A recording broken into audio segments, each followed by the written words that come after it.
नवापूर तालुक्यातील डोखारे येथील आदिवासी सहकारी साखर कारखान्यावर कर्ज थकबाकीमुळे प्रशासनाने मोठी जप्ती कारवाई केली आहे। धुळे व नंदुरबार जिल्हा मध्यवर्ती सहकारी बँकेचे ₹10,51,00,000 कर्ज थकीत राहिल्याने जिल्हाधिकाऱ्यांच्या आदेशान्वये ही कारवाई करण्यात आली। नवापूरचे तहसीलदार दत्तात्रय जाधव यांनी पोलीस प्रशासनाच्या कडेकोट बंदोबस्तात कारखान्याचा प्रत्यक्ष ताबा घेतला व तो अधिकृतपणे बँकेकडे हस्तांतरित केला। कारखान्याचे मुख्य प्रवेशद्वार तसेच प्रशासकीय कार्यालयांना कुलूप लावून संपूर्ण परिसर सीलबंद करण्यात आला। या कारवाईमुळे परिसरात मोठी खळबळ उडाली आहे। द्वारकाधीश साखर कारखान्याने या कारवाईविरोधात ऋण वसुली अधिकरण छत्रपती संभाजीनगर येथे स्थगिती मिळवण्याचा प्रयत्न केला होता। मात्र न्यायालयाने हा अर्ज फेटाळून लावल्यानंतर महसूल प्रशासनाने तातडीने कारवाई सुरू केली। जिल्हाधिकाऱ्यांच्या आदेशाचे पालन करत तहसीलदार दत्तात्रय जाधव यांनी पोलीस निरीक्षक अभिषेक पाटील व त्यांच्या पथकाच्या उपस्थितीत कारखान्याची सर्व स्थावर मालमत्ता जप्त करण्याची प्रक्रिया पूर्ण केली। त्यानंतर कारखाना अधिकृतपणे बँकेच्या ताब्यात देण्यात आला। यावेळी निवासी तहसीलदार PS मराठे, बँकेचे मुख्य कार्यकारी अधिकारी मनोज चौधरी तसेच बँक व महसूल विभागातील अधिकारी व कर्मचारी उपस्थित होते।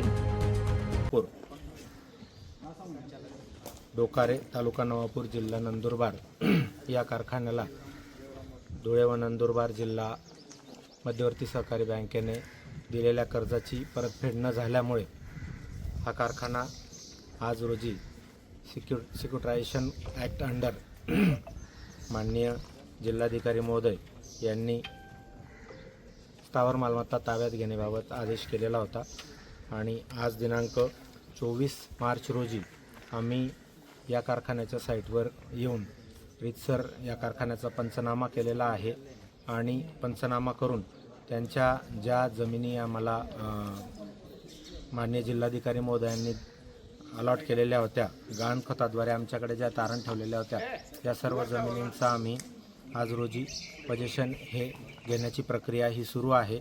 थकलेल्या कर्जामुळे हा कारखाना आज रोजी आम्ही घेतलेला आहे। किती कर्ज थकलं होतं?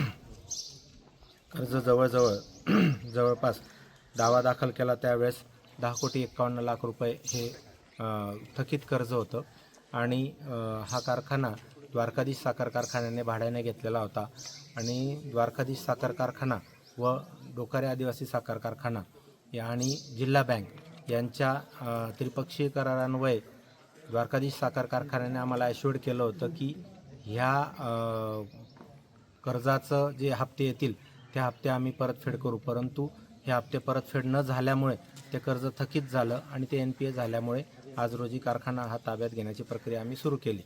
आज दिनांक 24 रोजी द्वारकाधीश साखर कारखाना हा DRT कोर्ट औरंगाबाद येथे त्यांनी दावा दाखल केला होता।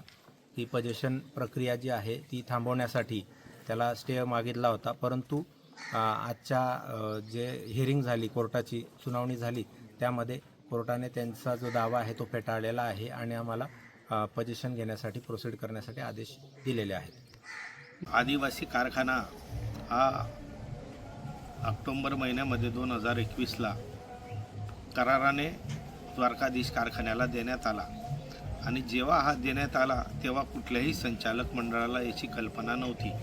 जेव्हा आमची नवीन बॉडी त्या ठिकाणी बसली आणि नवीन बॉडी बसल्यानंतर तेव्हा आम्हाला कळलं की या कारखान्यावरती जवळजवळ 17 कोटी रुपये हे कर्ज बाकी आहे आणि त्यानंतर द्वारकाधीश आणि आदिवासी कारखान्याने तेव्हाच्या संचालक मंडळाने तत्कालीन चेअरमन यांनी त्यांच्याशी जो करार केला होता त्या करारामध्ये स्पष्टपणे नमूद केलेलं आहे की हे 17 कोटी रुपये त्यांनी 5 हप्त्यामध्ये हे DDC बँकेला परत करावे आणि ज्यावेळेस हा कारखाना आपल्या ताब्यात आला, आपण त्याच्यावर संचालक म्हणून चेअरमन म्हणून बसलो, तेव्हा 2 हंगाम हा सुरळीतपणे त्यांनी चालवला द्वारकाधीश कारखान्याने आणि 2दा त्यांनी हप्ते भरले। पण त्याच्यानंतर मागील 2 वर्षापासून हा कारखाना हा बंद अवस्थेत आहे। त्याच्यामुळे जे जिल्हा सहकारी बँकेचं देणं लागतं कर्ज आहे ते कर्ज यांनी वेळेवर फेडलं नसल्यामुळे आज ही परिस्थिती निर्माण झालेली आहे। जे जिल्हा मध्यवर्ती बँकेचे DDC बँकेचे चेअरमन आहेत माननीय राजूबाबा कदमबांडे यांनी वेळोवेळी आम्हाला त्या संदर्भात पत्रही व्यवहार केला, स्वतः फोनवर बोलले, आमच्या मिटिंगा लावल्या, तिघी चारी मिटिंगाला मी स्वतः त्या ठिकाणी हजर होतो, पण द्वारकाधीश कारखान्याचे चेअरमन, त्यांचे संचालक कोणीही त्या ठिकाणी उपस्थित झाले नाही. त्याच्यामुळे आज ही वेळ आलेली आहे. त्याच्यामुळे जर त्यांनी सुरळीतपणे हा कारखाना चालवला असता, हंगाम चालवला असता, तर आज ही वेळ आली नसती. आणि आम्ही जेव्हा शेतकऱ्यांचा आणि आमचा त्या ठिकाणी कारखान्या साईटवर एकत्रितरित्या आमची मिटिंग घेण्यात आली द्वारकाधीश कारखान्याची, आणि आमची तेव्हाही त्यांचे चेअरमन किंवा संचालक मंडळ उपस्थित नव्हते.